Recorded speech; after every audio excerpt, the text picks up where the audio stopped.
Welcome.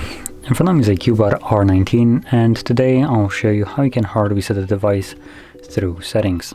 So to get started, obviously you want to open up your settings application.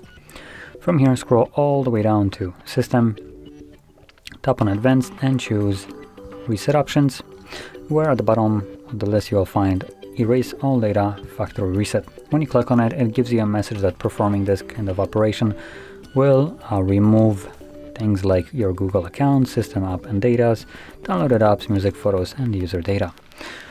Now, for the most part, more than half of these things you shouldn't really worry about. Things like Google accounts, it doesn't delete your account. It just removes it from the phone. You can still log into it later on different devices or even on this one. Same goes with system and app data. You can just get it back. It's just system data. It doesn't really matter to you. Downloaded apps, same thing. You can re-download them. But things that might matter to you are things like music, photos, and user data. So anything that you have basically put on the device yourself. So if you want to keep some of those things, you might want to back it up beforehand. And assuming you have already made a backup or you simply don't want to, you can proceed by tapping Reset a Phone. If you have some kind of screen lock, do confirm it right here.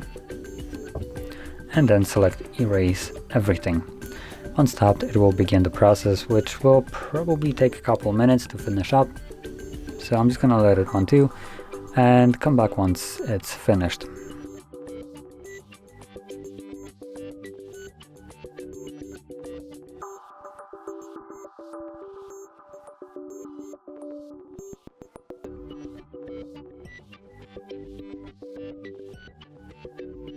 And as you can see, the process is now finished, and you can set up your device however you like.